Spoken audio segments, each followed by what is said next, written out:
जादू, टोना, द्योमालाई तसव्वुर या हकीकत, ये कहानी है ऐसे किरदारों की जो मावराई शैतानी ताकतों पर यकीन रखते थे। मंडी मदरसा के नवाही गांव चिश्तिया में एक आमिल जादूगरनी रहती थी और वो आशिक थी एक अमीर खूबरू नौजवान पर। मैं हूं पारस मसरूर और आप देख रहे हैं कोई देखे न देखे, शब्बीर तो देखेगा। रात हो चुकी थी। मध्यम रोशनी में ब्यूटी पार्लर के आईनों में एक जवासाल खूबसूरत औरत का अक्स उभर रहा था, जो एक मोमबत्ती के सामने आंखें बंद किए कोई गैर मर्री किस्म का मंत्र पढ़ रही थी।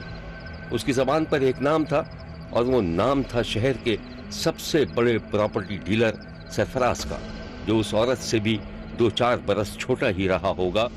और ऐन उस वक्त जब औरत मंत्र पढ़ रही थी, उधर सरफराज अपने शानदार ऑफिस के चैम्बर में बैठा नोट गिन रहा था। इधर ब्यूटी पार्लर के आईनों में दिखाई देने वाली औरत के पस मंजर में तेज हवाएं चलती महसूस हुई।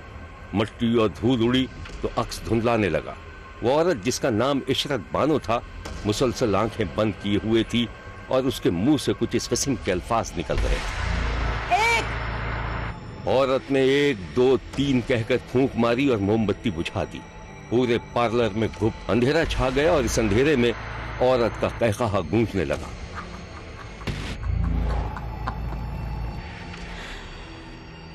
आ गए तुम सरफराज।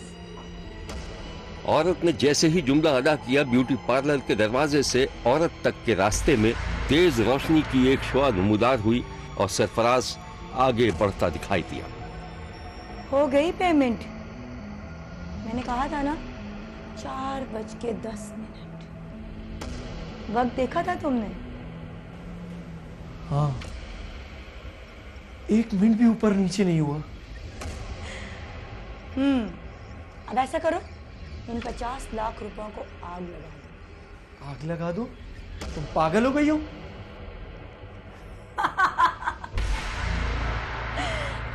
तुम नहीं जानते, मैं आज की पागल थोड़ी हूँ। मैं तो हमेशा से पागल हूँ और ये पागलपन कभी खत्म नहीं होगा। नोटों को आग लगाते हो या नहीं? नहीं, क्योंकि तुम पागल हो, मैं नहीं। जानती हूँ। अब तुम भी पागल होकर रहोगे। अचानक ब्यूटी पार्लर की रोशनी गायब हो गई और वही बुझी हुई मोमबत्ती दोबारा जल उठी। अब आईनों में इशरत और सरफराज का अक्स था और तेज हवाओं के शदीद शोर और मट्टी धूल से अक्स धुला रहे थे। तुम चाहती क्या हो? तुम्हें चाहती हूँ, हर कीमत पर। ये तुम क्या कर रही हो? रुक जाओ, मैं कहता हूँ बंद करो ये सब। पहले बताओ कि तुम मुझसे शादी करोगे या नहीं? नहीं, क्योंकि मेरी माँ कभी नहीं मानेगी। तुम एक मशहूर जादूगरनी हो।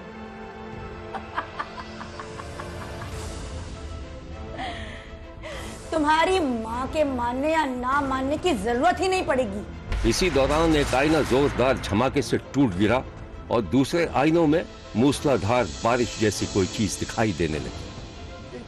ये तुम क्या बोल रही हो? क्योंकि कल मगरिब के बाद तक तुम्हारी माँ इस दुनिया में ही नहीं रहेगी। क्या बकवास कर रही हो तुम? पागल तो नहीं हो गई? पागल। आओ, तुम्हें एक मंजर दिखाती हूँ। आ जाओ मेरे पीछे।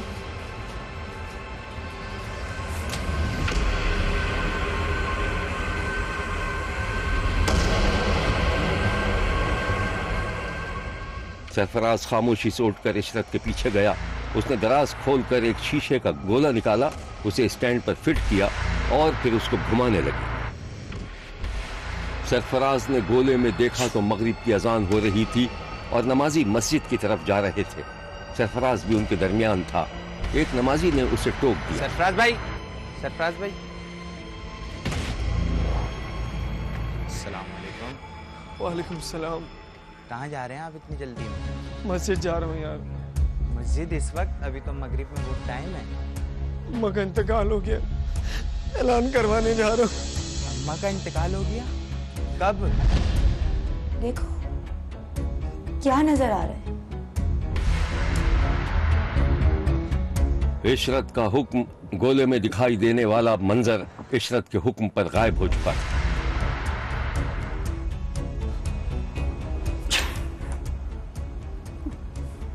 देख लिया। ईश्वर, मैं तुम्हारे आगे हाथ जोड़ता हूँ, मेरी अम्मी को कुछ मत करना। देखो, अगर मेरी अम्मी को जादू टोना करके कुछ किया ना, मैं तुम्हें छोड़ूंगा नहीं। तुम मुझे वैसे भी नहीं छोड़ सकते सरफराज, क्योंकि मैंने तुम्हें बांध रखा है। ठहरोगे या जाओगे? देखो, मैं तुम्हें समझा रहा हूँ, मेरी अम्मी को कुछ मत करना। इतनी भी क्या जल्दी है सरफराज? इशरत ने क़हक़हा लगाते हुए ताली बजाई, जिसके बाद सरफराज ने खुद को अपनी माँ के पास पाया, जो अचानक तबीयत खराब होने की शिकायत कर रही थी। अम्मा, क्या हुआ अम्मा? आपको अभी तो ठीक थी आप। बेटा मेरा दिल डूब रहा है, मुझे कंबल उड़ा दो। बेटा वक्त क्या हुआ? अम्मा, मगरिब का वक्त हो रहा है। आप एक काम करें, आप उठ के बैठे, आप बैठ के नमाज पढ़ लीजिएगा। अम्मा, अम्मा, अम्मा, क्या हुआ अम्मा? अम्मा आंखें खोलो। अम्मा, क्या हुआ अम्मा? अम्मा कुछ तो बोलो। अम्मा आंखें खोलो। अम्मा क्या हो गया आपको? सरफराज ने माँ को बिठाने की कोशिश की, लेकिन दूसरे ही लम्हे उसके मुंह से भयानक चीख निकल पड़ी और वो माँ माँ कहता हुआ बेहोश हो गया। एक रात सरफराज अपने दफ्तर में अकेला था और दफ्तर बंद करने की तैयारी कर रहा था कि चपरासी ने सरफराज को खबर दी कि कोई बुर्कापोश खातून उससे मिलने आई। साहब, कोई औरत आई है, आपसे मिलना चाहती है, शायद कोई प्रॉपर्टी बेचनी है।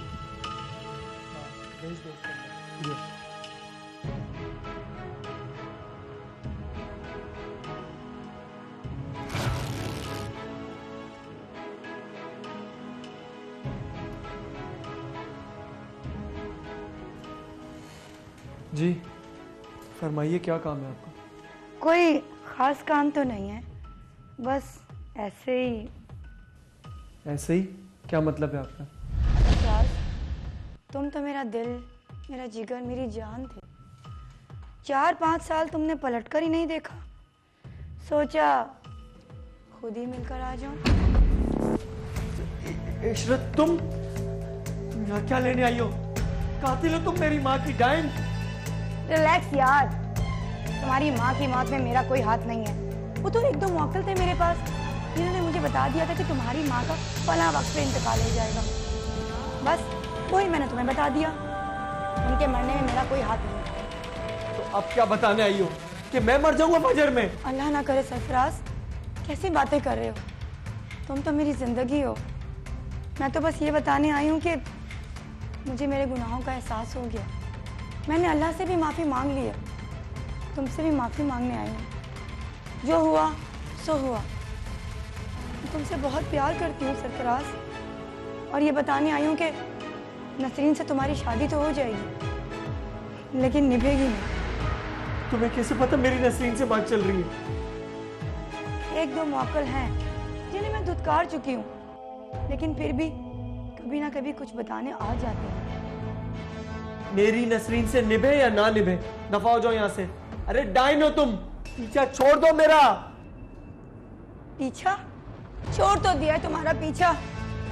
कितना इंतजार किया मैंने कि तुम आओगे, लेकिन तुम नहीं आए, और मुझे बुड्ढे से शादी करनी पड़ी। तो कर ली ना उस बुड्ढे से शादी। जाओ ना, यहाँ पे क्या लेने आई हो? सरफराज, तुम पुरानी बातों को भूल जाओ। देखो, एक आखिरी मौका, अब भी वक्त है। तुम मुझसे शादी कर लो, मैं उस बुड्ढे को छोड़ दूंगी। तुम एक चुड़ैल हो और मैं एक इंसान, और इंसान और चुड़ैल की कभी शादी नहीं हो सकती। क्यों? इंसान जब एक चुड़ैल से बच्चा पैदा कर सकता है, तो शादी क्यों नहीं कर सकता? बकवास कर रही हो तुम। बकवास कर रही हूँ? तुम्हारा बच्चा है मेरे पास, 4 बरस का। नहीं, तुम झूठ बोल रही हो ना, बहतान लगा रही हो मेरे ऊपर। ये देखो, नहीं, ये मेरा बच्चा नहीं हो सकता। पता नहीं किसके बच्चे की तस्वीर लेके आ गई हूँ। सरफराज, ये तुम्हारा बच्चा है। देखो, अगर ये जिंदा होता ना, तो बिल्कुल ऐसा ही होता। 4 बरस का। हाँ नहीं नहीं, गुलाब खान, गुलाब खान इसको बाहर निकालो। बस, जरूरत नहीं है इसकी, जा रही हूं मैं। अरे हाँ, मैं तो भूल ही गई, अपने पहले बच्चे की ताज़ियत कबूल करो। खुदा हाफिज। इशरत चली गई तो सरफराज का नर्वस ब्रेक डाउन हो गया। गुलाब खान, गुलाब खान। जी साहब, जी साहब, जी साहब, जी साहब। गाड़ी निकालो, मुझे घर ले जी चलो। साहब, जी साहब, चल चल आए।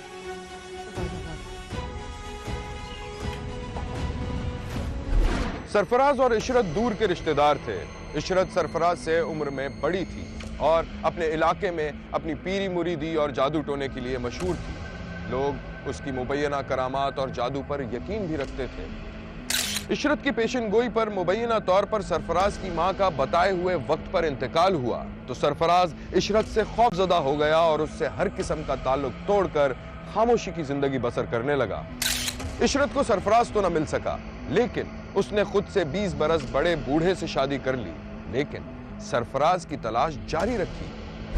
शब्बीर ने देखा कि सरफराज अपनी बीवी के साथ अस्पतालों के चक्कर लगा रहा था। बच्चे को एक अस्पताल से दूसरे अस्पताल तक लाने ले जाने के दौरान उसके कानों में मुसलसल इशरत के शैतानी अल्फाज गूंज रहे थे और वो रद्द बला का वजीफा पढ़ता जा रहा था। क्यों घबरा रहे हो? देखो, मुन्ने का बुखार उतर रहा है। डॉक्टर ने कहा है जल्दी ठीक हो जाएगा, घबराने की जरूरत नहीं है। इंशाअल्लाह, मुझे अल्लाह की ज़ात पे पूरा भरोसा है। मैं जरा फार्मेसी से होकर आता हूँ। जी ठीक है, जल्दी आइएगा।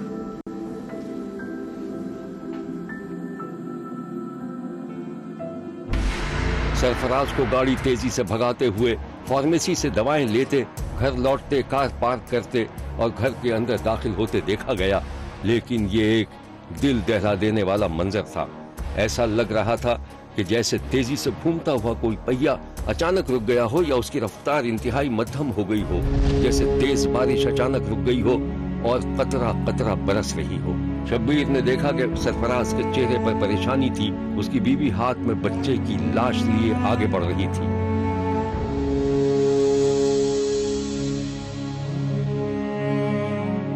तमाम आवाजें खामोश हो चुकी थी। वो दोनों गले मिलकर सिसकियां भर रहे थे।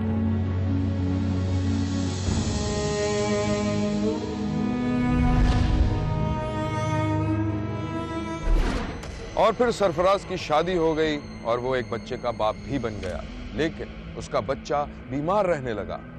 इशरत की काली जबान या मुबैना पेशगोई दूसरी बार सही साबित हुई। सरफराज ने यह फैसला कर लिया कि वो इशरत को छोड़ेगा नहीं।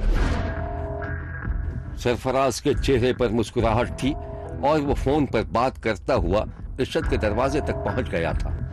उस रात सरफराज ने न सिर्फ मुबैना तौर पर जादूगरनी इशरत को कत्ल किया, बल्कि दूसरे कमरे में जाकर उसके शौहर को भी कत्ल कर दिया।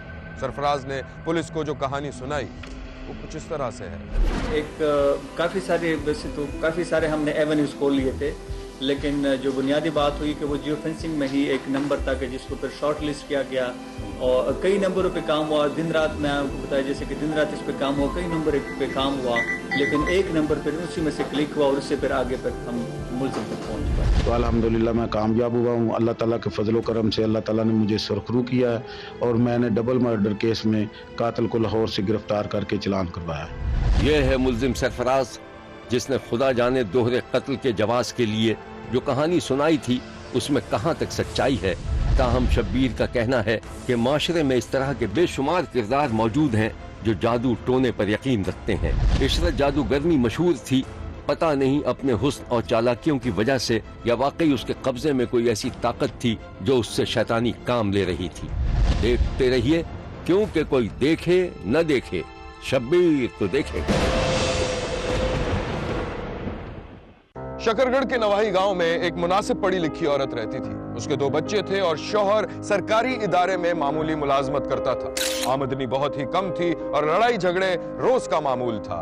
बीवी चाहती थी कि वो शहर में रहे और शौहर बज़िद था कि वो उसके साथ गांव में ही रहे। मैं हूं पारस मसरूर और आप देख रहे हैं कोई देखे न देखे, शब्बीर तो देखेगा। शब्बीर ने देखा कि एक औरत अपने 4 साल बेटे को नहलाने की कोशिश कर रही थी। बच्चे की शर्ट उतारते हुए बच्चा बुरी तरह रो रहा था। औरत और बच्चे का चेहरा वाज़ेह नहीं दिखाई दे रहा था, अलबत्ता आवाजें साफ सुनाई दे रही थी। बस बस बस मेरा लाल, बस। मेरे बेटे को चोट लग गई थी ना। शेर बच्चा है, शेर मेरा, बहुत प्यारा बच्चा है। नहीं नहीं, ऐसे थोड़ी रोते हैं। आपको चोट लग गई थी ना, मामा ने आपको नहला दिया। माँ ने जबरदस्ती बच्चे को नीचे बिठाया और शावर खोल दिया। बच्चा रोता रहा लेकिन माँ उसे नहलाती रही। शावर बंद किया तो बच्चा हिचकियां लेता हुआ माँ से लिपट गया। बस रोते थोड़ी, हो गया। अब मैं अपने बच्चे को बहुत अच्छे से कपड़े पहनाऊंगी। हाँ, ठंड लगी है मेरे बेटे को। बस बस बस, आजा, बस बस बस बस। माँ बच्चे को तौलिए में लपेट कर बिस्तर पर ले गई और उसे कंबल उड़ा दिया। शब्बीर ने देखा कि माँ खासी घबराई हुई थी। जल्दी से गुसलखाने की तरफ लपकी तो उसका पांव फिसल गया। उसने बड़ी मुश्किल से खुद को संभाला और फिर बच्चे के कपड़े धोने लगी, जिस पर खून के धब्बे थे। कपड़े धोने के बाद उसने गुसलखाने की सारी लाइटें जलाकर कपड़ों को देखा और जब मुतमईन हो गई तो लाइटें बंद कर दी और स्त्री की मेज पर गीले कपड़े बिछाकर इस्त्री करने लगी। बेटा सामने कंबल के अंदर से ये सब मनाजिर देख रहा था। बस, बहुत अच्छा बेटा है मेरा। बस बस बस, हाँ बस बस बस। मेरे बेटे को बाबा के पास चलना है, अभी लेके चलूंगी अपने बेटे को। बाबा की तबीयत खराब है ना, बाबा डॉक्टर के पास गए हैं। माँ बच्चे को कपड़े पहनाती रही। इस दौरान बच्चा खासा सहमा हुआ और डरा हुआ दिखाई दिया। हाँ, मेरे बेटे को बाबा के पास जाना है। अभी मामा बाबा के पास लेके चलेंगे। हाँ, मेरे बेटे को बाबा की याद आ रही है। चलते हैं, बस जल्दी से आप रेडी हो जाइए, हम बाबा के पास चलते हैं। ये औरत कौन थी और वो खौफजदा बच्चा किसका था? शब्बीर को इस बात का इल्म नहीं था। कुछ देर के बाद शब्बीर ने सोचा कि माएं बच्चों पर जरूर सख्तियां करती हैं लेकिन उन्हें खौफजदा नहीं करती। न जाने ये कैसी माँ थी। शब्बीर ने इस वाक़े को ज़हन से निकाला और एक ऐसी औरत की तलाश में निकल खड़ा हुआ जिसे गांव की पुरअमन जिंदगी से शदीद नफरत थी। यार अफशीन, मेरा भी बहुत दिल करता है कि शकरगढ़ शहर में आके रहूं। उस गांव के माहौल में ना दम घुटता है मेरा। किसी काम की ही नहीं रही हूँ। सुबह से शाम तक वही माल मवेशी और शाम होते ही सो जाओ। पढ़ना लिखना सारा मिट्टी धूल हो गया। अरे यार, मैं भी यही सोचती हूँ। पता नहीं तुम वहाँ कैसे रहती हो। अपने शौहर को बोल रहे ना तुम्हें शहर ले आए। यार उसकी तो बात ही नहीं करो। एक नंबर का दकियानुसी जाहिल आदमी है। कहता है गाँव नहीं छोड़ेगा। यार तुमसे समझाओ ना। देखो शहर में ना बहुत तरक्की के मौके होते हैं। वैसे भी तुम्हारे तो 2 बच्चे हैं ना छोटे। हाँ माशाल्लाह बेटे हैं। बड़ा वाला तो 4 साल का हो गया, लेकिन क्या स्कूल की शक्ल तक नहीं देखी अभी।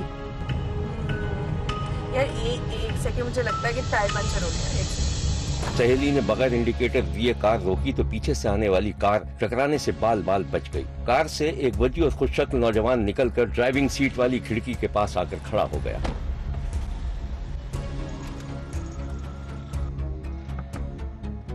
हेलो मोहतरमा, ये इंडिकेटर्स इस्तेमाल के लिए लगाए गए हैं। मेरी गाड़ी बाल बाल बची है। भैया माफ कीजिएगा, वो अचानक रोकनी पड़ी। मुझे लगा कि टायर पंचर हो गया है। हाँ, टायर तो पंचर है आपका। मैकेनिक पता नहीं कहाँ मिलेगा। परेशान मत हो, मैं तब्दील कर देता हूँ। ये बताइए, गाड़ी में एक्स्ट्रा टायर रखा है आपके? जी जी, टायर है डिग्गी में। ओके, आप डिग्गी ओपन कीजिए। अफशीन, गाड़ी में पानी रखा है? यार बोतल तो खाली हो गई है, प्यास लग रही थी। चलो पहले देखते हैं। इस दौरान आयशा और नौजवान एक दूसरे को मानी खेज निगाहों से इस तरह देखते रहे जैसे पहले से जानते हो। ये की गाड़ी में जैक तो नजर नहीं आ रहा कहीं? अरे वो पड़ोसियों को दिया था, शायद वापस लेना भूल गई हूँ मैं। खैर, परेशानी की कोई बात नहीं है। यहाँ थोड़ी दूर पेट्रोल पंप है, तो वहाँ से मैं किसी मैकेनिक को बुला लाता हूँ। आप दोनों चाहें तो साथ चल लें, वरना एक शख्स भी चल ले तो बेहतर होगा, क्योंकि यहाँ पर गाड़ी छोड़ना मुनासिब नहीं होगा इस वक्त। अब चलिए मैं चलती हूँ। पानी भी ले आऊंगी और तुम्हारे लिए कोल्ड ड्रिंक भी ले आऊंगी। हाँ ठीक है, ले आना कोल्ड ड्रिंक्स। आयशा और वो नौजवान जैसे ही कुछ दूर बढ़े और सहेली की आंख से ओझल हुए, दोनों ने गर्मजोशी से हाथ मिलाया। अब उस्मान, मैंने कभी नहीं सोचा था कि मुझ में एक दिन इतनी हिम्मत आ जाएगी कि आपसे मिलने के लिए मैं आपके शहर में ही आ जाऊंगी। वैसे पिक्चर्स और वीडियोस से ज्यादा हैंडसम है आप। वैसे मेरी भी लॉटरी निकल आई है आयशा। मैं ये सोचता था कि इंटरनेट पर दोस्तियां सारी फ्रॉड होती हैं, लेकिन आपको देखने के बाद तो मैं हैरान सा रह गया हूँ। अच्छा, उसकी तो दाद दीजिए कि हमारी कार का टायर वहीं पंक्चर हुआ जहाँ पर मैंने आपको गूगल मैप पे बताया था। वहीं कैसे कैसे? आपकी गाड़ी हमारे पीछे आ रही थी और मैं आपकी गाड़ी को पहचान गई थी। अब आपने नोट नहीं किया, एक जगह हम थोड़ी देर के लिए रुके थे जहाँ हम टायर में हवा चेक करवा रहे थे। हाँ। वहीं मैंने पिन छोड़ दी थी, फिर क्या होना था, कार थोड़ा सा आगे गई और टायर पंक्चर। भाई वो पिन तो आप मुझे दे दीजिए, क्योंकि मोहब्बत की यादगार के तौर पर उसे मैं अपने पास संभाल के रखूंगा। भाई देखें, ये इश्क और मोहब्बत की बातें ना मुझसे ना करें, बहुत डरती हूँ मैं अपने कल्चरों से। ओ, लीजिए एक सेकंड बस, आप एक काम करें, आप कोल्ड ड्रिंक वगैरह लें और मैं मैकेनिक को देखता हूँ, ठीक है? उस्मान ने पेट्रोल पंप पर आवाज लगाई। यार बच्चे। जी भाई। गाड़ी का टायर पंचर हो गया है, क्या आप तब्दील कर दोगे? जी भाई कर देंगे। गाड़ी वहां पर है। अच्छा भाई, मैं सामान उठा लूँ। इस दौरान आयशा भी शॉपिंग करके वापस आ गई। गली के कोने पे गाड़ी खड़ी है, आप आगे चलें, मैं आता हूँ। अच्छा, आप ना आहिस्ता आइएगा, ठीक है? पहले मैं चली जाऊंगी।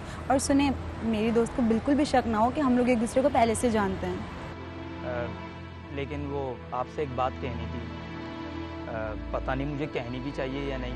अरे बोले ना, क्या बात है? वो आपकी दोस्त बहुत खूबसूरत हैं, अगर आप उनसे मेरी दोस्ती करा देंगी तो मैं उम्र भर आपके लिए दुआ करता रहूँगा। अच्छा, तो ये हैं आप? अच्छा, वो पहली मुलाकात में ही पता चल गया। Well done, very well done. अरे अरे रुकें तो सही, मैं तो मजाक कर रहा था। अच्छा चलें, आप थोड़ा स्लो आइएगा, ठीक है? मैं चलती हूँ, सही है? स्लो आइएगा।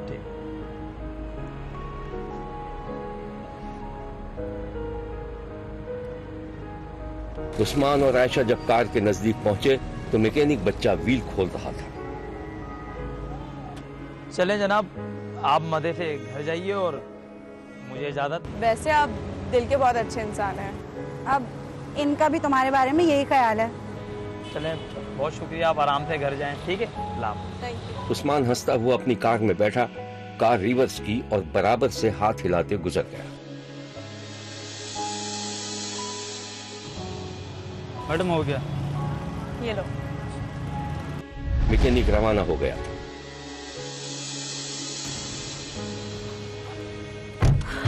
शुक्र है पंक्चर तो बन गया, लेकिन देखो ना, पंक्चर बनते बनते दिन से रात हो गई। यार लेकिन ना, बंदा बहुत हैंडसम था, काश से नंबर ले लेती। अब कभी भी मिला ना, सीधा बोल दूंगी, बात सुनो, आई लव यू। हाँ? अरे अरे, पागल हो गई हो क्या?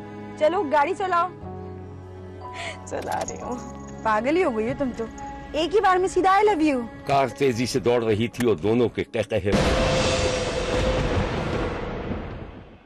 आयशा की बातों से ये लग रहा था कि वो शौहर से खुश नहीं है। शकरगढ़ के एक नौजवान से इंटरनेट और फोन पर दोस्ती हो गई और फिर मुलाकात भी हो गई। कोई संजीदा इश्क का तासुर भी नहीं मिला, लेकिन गांव से शहर में रहने की शदीद ख्वाहिश ये बता रही थी कि वो उस्मान नामी नौजवान के साथ वक्त गुजारना चाहती थी। आयशा ने किसी न किसी तरह शौहर से लड़ झगड़ कर शहर में घर किराए पर ले लिया और इस तरह उसे उस्मान पर आजादाना मुलाकात का मौका भी मिलने लगा, क्योंकि शौहर 10-15 दिन बाद शहर चक्कर लगाता था। शब्बीर ने देखा कि उस्मान और आयशा फोन पर बात कर रहे थे। यार तुम्हारे तो नखरे खत्म नहीं होते। मैं अपना गांव छोड़ के अपने शौहर को नाराज करके यहाँ तुम्हारे शहर तुमसे मिलना आई हूँ, और तुम होके अपनी सूरत तक नहीं दिखाते। क्यों दिखाऊं मैं तुम्हें सूरत? या तुम कोई हूर परी हो? उस्मान, मजाक मत करो, जान से मार दूंगी। अच्छा अब ये बताओ, मोहब्बत करते हो ना मुझसे? करता हूँ, शदीद मोहब्बत करता हूँ, लेकिन तुम्हारी सहेली से मोहब्बत करता हूँ। फिर वही मजाक, खुदकुशी कर लूंगी मैं। हाँ तो कर लो, मेरा काम आसान हो जाएगा और वैसे भी हमने तो तय भी कर लिया है। क्या तय कर लिया? यही कि मैं और तुम्हारी सहेली शादी करने वाले हैं। बाहर में जाओ तुम, मुझे तुमसे बात ही नहीं करनी है।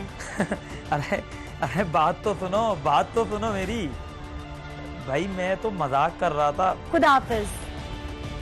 अरे क्या हुआ, कॉल काट दी? ओहो, अब तो इसको मनाने के लिए इसके घर ही जाना पड़ेगा। उस्मान के दिल में न जाने क्या चल रहा था। वो आयशा से फ्रॉड कर रहा था या सच्ची मोहब्बत, इसका अंदाजा आयशा को भी नहीं था। आयशा ने अपनी सहेली को ब्लॉक कर दिया और उस्मान पर शादी के लिए दबाव डालने लगी। शौहर की गैर मौजूदगी में उस्मान 2-3 दिन आयशा के घर में वक्त गुजारने लगा। और फोन पे क्या बकवास कर रहे थे तुम? कोई बकवास नहीं कर रहा था, सच ही तो कह रहा था। जान से मार दूंगी अगर मुझे धोखा देने की कोशिश भी की तो। अच्छा छोड़ो, ये लो चाय पियो। एक दिन आयशा ड्राइंग रूम में उस्मान को चाय पेश कर रही थी कि दरवाजे पर बेल हुई। आयशा घबरा गई।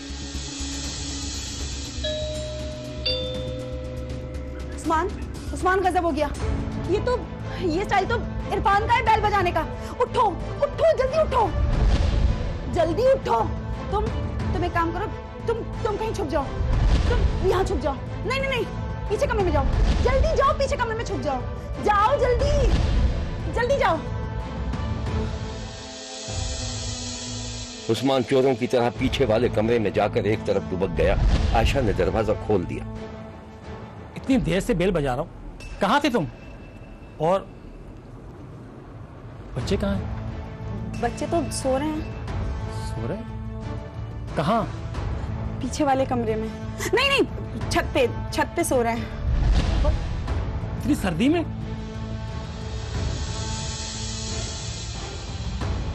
फिर शौहर की नजर 2 प्यालियों की तरफ पड़ी। शौहर ने एक प्याली उठाई, उसमें चाय अभी तक गर्म थी और दोनों ने एक एक घूंट लेकर छोड़ दी थी। कोई मेहमान आया?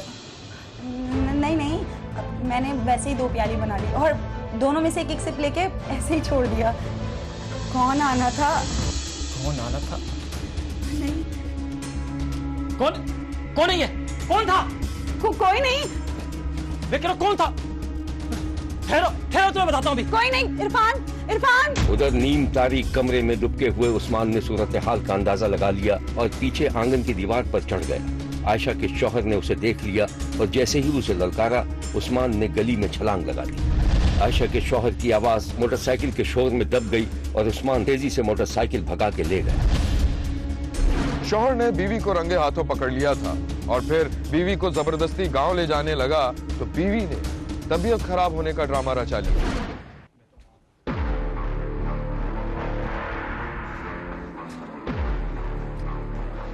कौन था ये?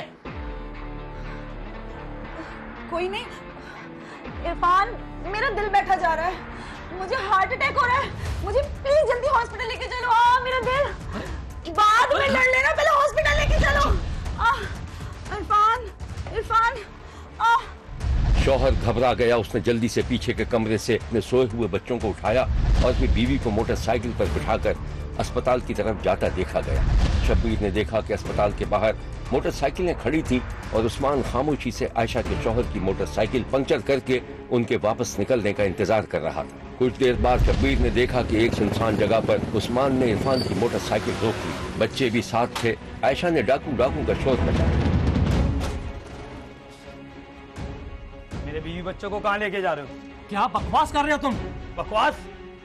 अभी बताता हूँ मैं। ये मेरे बच्चे। चोर डाकू। क्या कर रहे हो? बिल्कुल हिलने की जरूरत नहीं है। क्या मेरे बच्चे? अभी बताता हूँ। ये मेरे बच्चे। उस्मान ने मुबैना तौर पर सीधा फायर करके आयशा के शौहर को कत्ल कर दिया। बच्चे मां से लिपट गए। उस्मान उन्हें लेकर फरार हो गया और आयशा और उसके बच्चों को किसी रिश्तेदार के यहाँ छोड़ दिया, जहाँ आयशा अपने बच्चों के खून आलूद कपड़े धोते देखी गई क्योंकि वो खुद अपने शौहर के कत्ल की प्लानिंग में शरीक थी। बाकी कहानी आप पुलिस की जबानी सुन लीजिए और मुलजिम का एतराफी बयान भी। इरादा नहीं था मेरा कत्ल करने का। जिस टाइम मैंने उसको फ्लैट करने के लिए अपना पिस्टल उसको उसके सर पे जाने के शीश ली है तो उसने मतलब मेरा पिस्टल छीनने की कोशिश की है मेरे से, जिसकी वजह से मैंने अपना हाथ पीछे किया मेरी गिरफ्त मजबूत होने की वजह से लगा प्रेस हुआ जिसकी वजह से गोली चली। ये कातिल जो था इरफान मुनीर इसका नाम है, ये बिहाड़ी का इलाका बूढ़ेवाला का इलाका बिहाड़ी है, वहाँ पे एक गांव का ये रहायशी था और तकरीबन काफ़ी अरसे से इस औरत के साथ राब्ते में था। उसकी रिश्तेदारी इधर शकरगढ़ में थी पुरानी ननिहाल की तरफ से, जिसकी वजह से ये इनका इंटरेक्शन हुआ और ये इनकी दोस्ती जो वो आशनाई में बदल गई और अब ये हमारे पास है, गिरफ्तार है। अपने शौहर का कत्ल करवाया था और उसको रॉबरी मर्डर का रंग देने की कोशिश की गई थी, जिसके ऊपर फौरी तौर पे टीम्स तश्कील दी गई और उसमें नारोवाल पुलिस ने तमाम टेक्निकल रिसोर्सेज और ह्यूमन रिसोर्सेज को एम्प्लॉय करते हुए मुल्ज़मान को 48 घंटे के मुख्तसर वक्त में गिरफ्तार कर लिया। आयशा के मासूम बच्चों को क्या मालूम था कि उनकी माँ उनके मेहनतकश बाप के साथ कितना बड़ा फ्रॉड कर रही थी। बच्चे बिल्कुल खोए खोए से और खौफजदा दिखाई दिए क्योंकि उनकी संग दिल बेवफा माँ की ईमा पर उनके बाप को कत्ल कर दिया गया था और बाप के खून के छींटे बच्चों के कपड़ों पर पड़ गए थे। शब्बीर ने सवाल किया है कि क्या आयशा जिंदगी भर बच्चों के कपड़ों से बाप के खून के धब्बे साफ कर पाएगी? देखते रहिए, क्योंकि कोई देखे न देखे शब्बीर तो देखेगा। यहाँ हमारे प्रोग्राम का वक्त खत्म हुआ। अगले हफ्ते फिर हाजिर होंगे नई कहानियों के साथ, इसी वक्त सिर्फ एक्सप्रेस न्यूज पर। देखना मत भूलिएगा, क्योंकि कोई देखे न देखे शब्बीर तो देखेगा। अगर आप अपने इर्द गिर्द होने वाले किसी गैर मामूली वाक़े से शब्बीर को आगाह करना चाहते हैं तो SMS करें SAB लिखकर स्पेस दें और अपना मैसेज अपने शहर और नाम के साथ 247 पर भेज दें। फैक्स करने के लिए हमारा नंबर है 02135803820। खत लिखने के लिए हमारा पता है 5 expressway of Korangi road, Karachi. Express news, Shabbir तो देखेगा।